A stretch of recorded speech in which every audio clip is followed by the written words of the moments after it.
សូមចម្រើនពរញាតិញោមក៏ដូចជាអស់លោកទាំងអស់ដែលតែងតែគោរពនិងស្រឡាញ់ចំពោះមន្តគាថាខ្មែរយើងថ្ងៃនេះអាត្មាភាពនឹងលើកយកនៅគាថាក៏ដូចជាបាលីកំផែងពេជ្រដើម្បីចែកជូនញាតិញោមក៏ដូចជាអស់លោកចូលស្ដាប់ឬសិក្សាដែលជាអ្នកស្ដាប់ឬសិក្សាប៉ុន្តែមុននឹងញាតិញោមដូចជាអស់លោកចូលស្ដាប់ឬសិក្សាសូមកុំភ្លេចជួយចុច Subscribe នៅលើ Channel និងចុច Like ដើម្បីនឹងទទួលបាននៅវីដេអូថ្មីៗជាបន្តទៀតហើយក៏សូមចម្រើនពរញាតិញោមផងដែរថា Channel បាលីនេះបង្កើនឡើងក្នុងគោលបំណងដើម្បីចែករំលែកបង្រៀននិងរក្សាទុកនៅមន្តអាគមគាថារបស់ខ្មែរយើងដែលដូនតារបស់ខ្មែរយើងបន្សល់ទុករហូតមកដល់សប្តាហ៍ថ្ងៃនេះ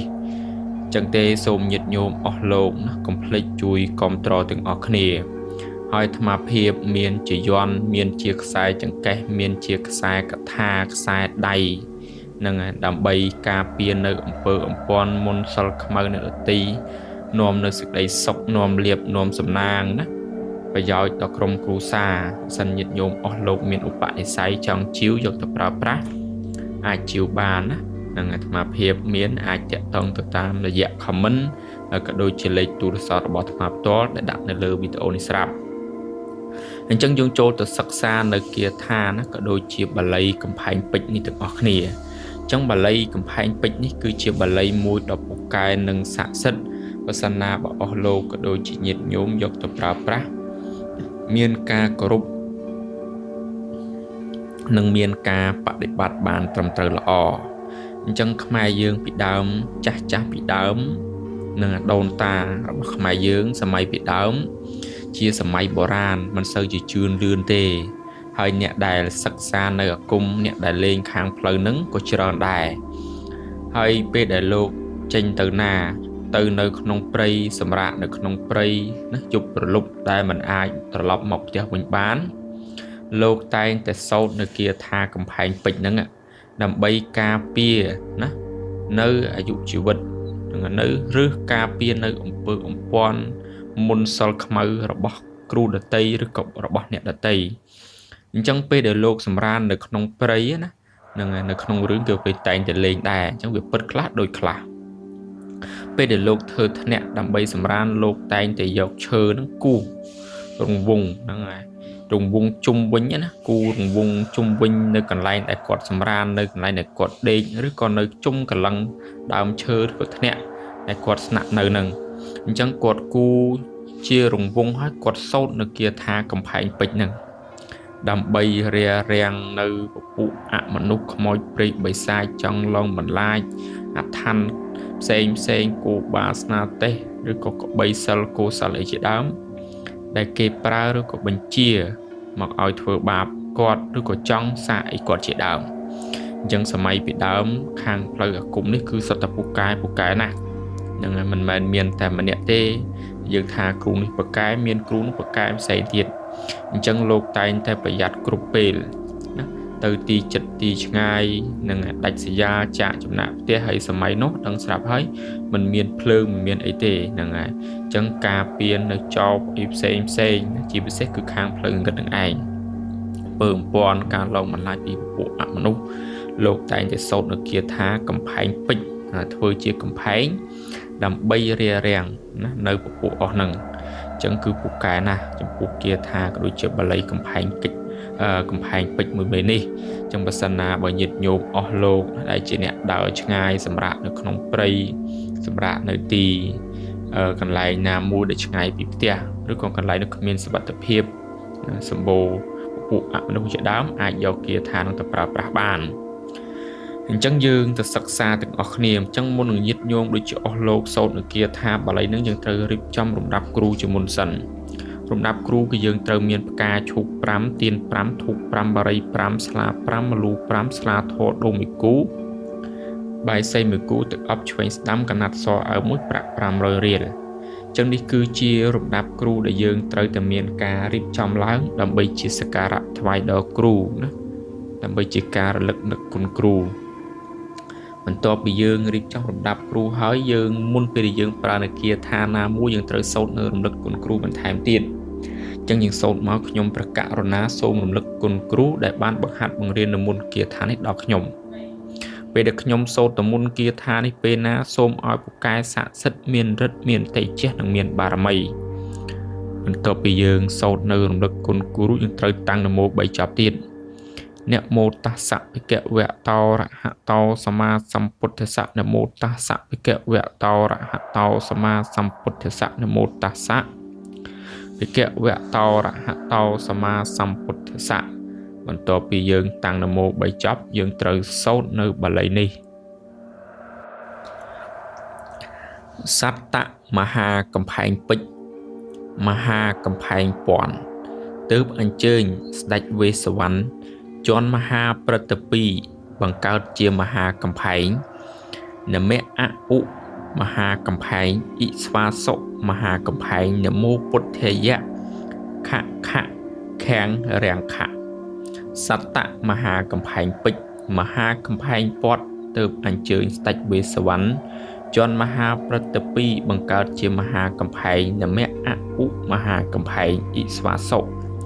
មហាកំផែងនមោពុទ្ធយៈខខខាំងរាំងខអាត្មាភាពណាសូត្របញ្ជាក់ម្ដងទៀតដើម្បីឲ្យកាន់តែច្បាស់សត្តមហាកំផែងពេជ្រមហាកំផែងពាត់ទើបអញ្ជើញស្ដេចវេស្សវណ្ណជន់មហាព្រឹត្តពីរបង្កើតជាមហាកំផែងនមៈអឧមហាកំផែងអ៊ីស្វាសុមហាកំផែងនមោពុទ្ធយៈខខខាំងរាំងខបងនេះគឺជាបាលីណាក៏ដូចជាគាថាកំផែងពេជ្រ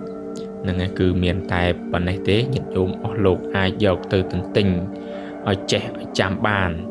ហើយចំពោះការសូត្រដូចជាការបរិកម្មគឺយើងត្រូវបរិកម្ម7ចប់ចំពោះដំណំគឺយើងហាមហូបសាច់ឆ្កែផ្លែស្ពឺនិងផ្លែឃ្លោកម្យ៉ាងទៀតគឺហាមជេរប្រមាថកាបទានអ្នកដទៃនេះគឺជាដំណំដែលយើងត្រូវតមឲ្យបានហើយចំពោះរបៀបប្រើប្រាស់ណាគឺបានច្រើនដោយអាត្មាភាពបាននិយាយខាងដើមអញ្ចឹងយើងអាចយកឈើគូជាកសិននឹងនៅលើដីណាឲ្យវាចេញជារៀងទៅនឹងយើងគូក្នុងវងមូលនៅកន្លែងដែលយើងសម្រានហ្នឹងទៅយើងបញ្ចុះនៅគាថាកំផែងពេជ្រចាប់ដីនៅកន្លែងដែលយើងគូនឹងឡើងយើងសូត្រនឹងគាថាកំផែងពេជ្រនេះបញ្ចូលទៅ7ចប់យើងបាចដីណានៅក្នុងរង្វង់មូលដែលយើងបានគូនឹងអញ្ចឹងយើងសម្រាកនៅត្រង់កន្លែងហ្នឹងទៅពួកខ្មោចព្រាយបិសាចហ្នឹងខ្លាសិលគោសិលហ្នឹងឬក៏ពជាផ្លូវងងឹតរបស់អ្នកដតីហ្នឹងក៏មិនអាចធ្វើអ្វីយើងបានដែរដោយសារតែយើងមាននៅគាថាកំផែងពេជ្រនេះទប់ស្កាត់ការពាររាំងឬបញ្ជៀសនៅគ្រោះមហន្តរាយផ្សេងហ្នឹងអញ្ចឹងកុំថាឡើយខ្មោចព្រាយបិសាចសំបីតែគ្រូសិលណាដែលបញ្ជានៅសត្វអាគមអីផ្សេងក៏មិនអាចមកក្បែរមកគៀកយើងបានដែរនឹងអញ្ចឹងចាស់ពីដើមលោកមានជំនឿណាស់នៅខាងផ្លូវងងឹតនេះហើយជាពិសេសគឺបាលីកំផែងពេជ្រមួយមេនេះម្យ៉ាងទៀតយើងអាចប្រើនៅគាថានេះស្រោចទឹកស្រោចស្រពទៅលើអ្នកជំងឺដែលតែងតែមានពពួកអមនុស្សខ្មោចព្រាយបិសាចឡងបន្លាចយល់សពមិនល្អផ្សេងចាជាកថាគៀកយន់ជាខ្សែចង្កេះដើម្បីការពារអីផ្សេងក៏បានដែរហ្នឹងហើយគឺអាចប្រើបានចំពោះគាថាកំផែងពេជ្រជាពិសេសលោកគ្រូអ្នកគ្រូដែលរៀបបៀននៅខាងអាគមនេះក៏គួរតែចេះដែរណាយើងសូត្រ